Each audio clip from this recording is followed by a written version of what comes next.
12월 15일 월요일. 공은 둥글다. 공은 둥글다는 말이 있습니다. 축구에서 주로 쓰는 표현으로 상대가 아무리 강해 보여도 경기는 해봐야 알 수 있고 어떤 일이든 벌어질 수 있다는 의미를 담고 있습니다. 서울 중랑축구단의 이야기가 바로 이 말을 증명합니다. 1982년 창단된 중랑축구단은 긴 역사에도 불구하고 줄곧 하부리그에만 머물렀습니다. 현재는 사부리그인 K사리그에서 최하위권을 달리고 있지요. 선수들은 대부분 직장을 다니거나 아르바이트를 하며 생계를 유지하는 세미프로입니다. 훈련 환경도 열악합니다. 프로팀의 지명을 받지 못했거나 방출됐던 선수들이 꿈을 포기하지 않고 축구를 계속할 수 있게 해주는 마지막 무대. 그곳이 바로 중랑축구단입니다. 그런데 최근 제106회 전국체육대회에서 놀라운 일이 벌어졌습니다. 중랑축구단이 상위리그 강팀들을 차례로 꺾고 은메달을 따는 것입니다. 간절한 마음과 열정이 모여 만든 기적이었습니다. 김범숙 감독은 모든 선수가 내 작품들이자 은인들이라며 감격했습니다. 열악한 환경 속에서도 포기하지 않은 이들의 분투가 마침내 승리로 이어진 것입니다. 오늘의 말씀. 그러므로 우리가 믿음으로 의롭다 하심을 받았으니 우리 주 예수 그리스도로 말미암아 하나님과 화평을 누리자. 오늘의 만나. 하나님은 끝까지 포기하지 않는 자에게 승리의 면류관을 주십니다.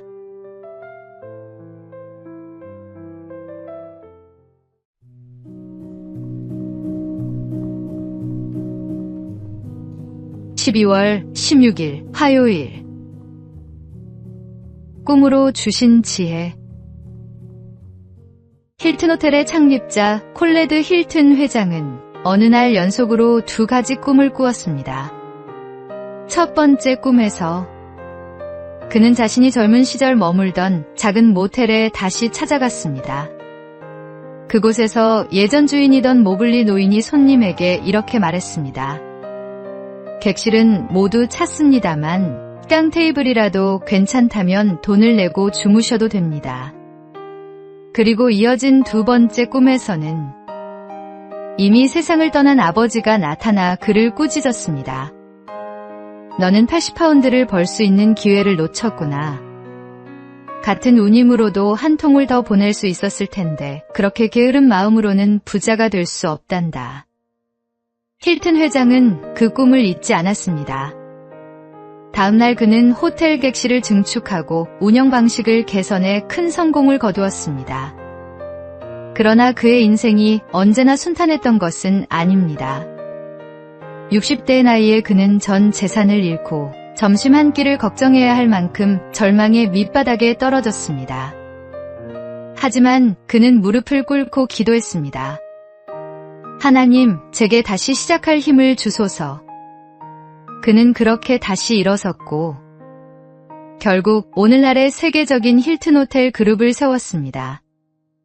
하나님은 우리가 최선을 다할 때 때로는 꿈과 깨달음을 통해 삶의 방향을 보여주십니다. 더 많이 얻으려는 사람이 아니라 더 많이 나누려는 마음을 가진 사람에게 지혜를 주십니다. 진정한 성공은 소유가 아니라 하나님의 뜻 안에서 쓰임받는 삶입니다. 오늘의 말씀. 무릇 많이 받은 자에게는 많이 요구할 것이요 많이 맡은 자에게는 많이 달라 할 것이니라. 오늘의 만나. 하나님은 우리의 가능성을 보시고 기회를 주십니다. 그 기회를 붙잡고 최선을 다하는 것이 우리의 응답입니다.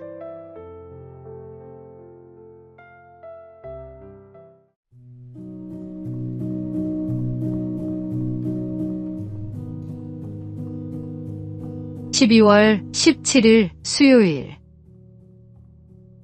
고통의 시간 속에서도 세계적인 목회자이자 작가인 팀 켈러 목사는 2020년 말기 췌장암 진단을 받았습니다. 그는 수차례 항암 치료를 받으며 삶의 끝자락을 마주해야 했습니다. 그러나 그 고통의 시간 속에서도 켈러 목사는 이렇게 고백했습니다. 나는 암 이전의 기도 생활로는 절대로 돌아가고 싶지 않습니다. 목사님은 더 이상 일상의 습관으로 기도하지 않았습니다. 매일 눈을 뜰 때마다 또 치료실로 들어설 때마다 당신이 나와 함께 계시니 감사합니다라고 고백했습니다. 그 순간 고통은 무의미한 고난이 아니라 하나님이 가까이 오시는 통로가 되었습니다. 우리가 가진 시간은 결국 유한합니다.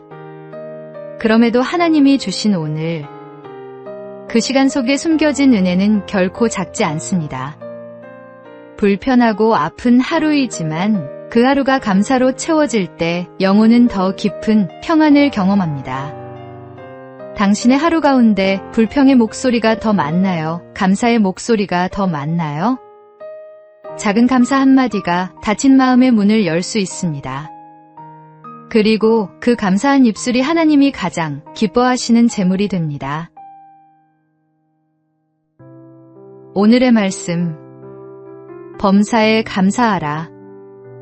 이것이 그리스도 예수 안에서 너희를 향하신 하나님의 뜻이니라. 오늘의 만나, 감사는 환경이 좋아서 하는 것이 아니라 하나님이 함께 계심을 믿기에 하는 것입니다.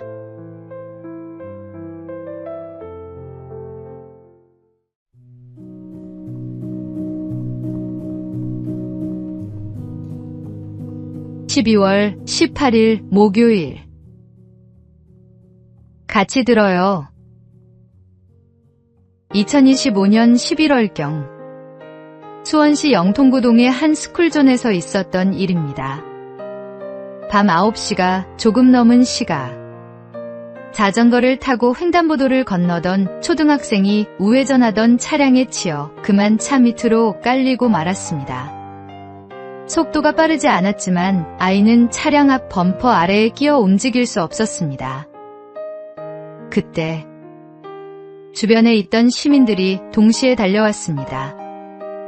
누가 지시한 것도 아니었는데 누군가의 같이 들어요 한마디에 모두가 차를 붙잡았습니다. 불과 몇 초 사이 10명이 넘는 사람들이 힘을 합쳤고 차체가 천천히 들려오르자 그 아래에서 아이가 구조되었습니다.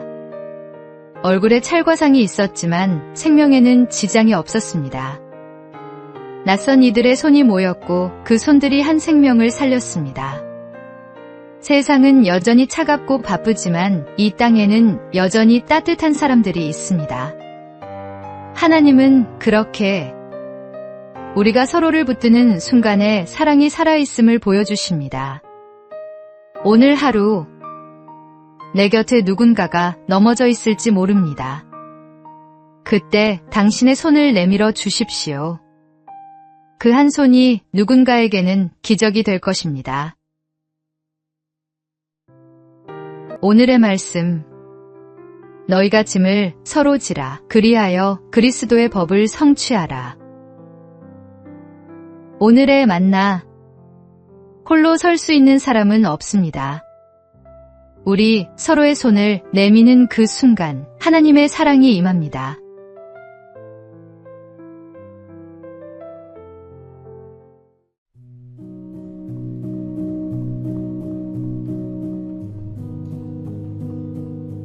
(12월 19일) 금요일.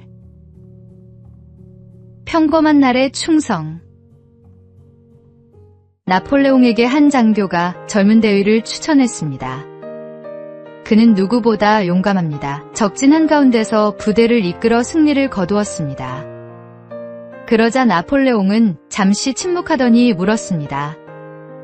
그렇다면 싸움이 끝난 후 그는 무엇을 했는가? 장교는 대답하지 못했습니다.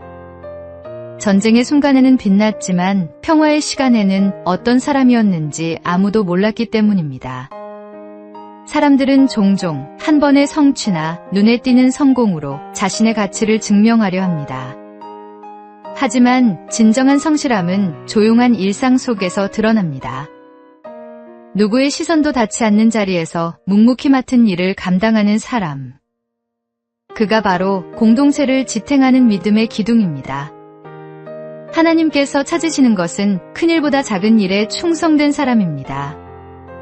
그분이 보시는 건 우리의 성과가 아니라 변함없이 성실한 마음입니다. 눈부신 순간이 아니라 날마다 최선을 다하는 한 걸음의 믿음. 그것이 바로 오늘 우리가 기억해야 할 신앙의 본질입니다. 오늘의 말씀. 지극히 작은 것에 충성된 자는 큰 것에도 충성되고 지극히 작은 것에 불의한 자는 큰 것에도 불의하니라. 오늘의 만나. 주님께서는 화려한 업적이 아니라 숨겨진 곳에서의 진실함을 보십니다. 오늘 하루도 주님 앞에서 성실하게 살아가십시오.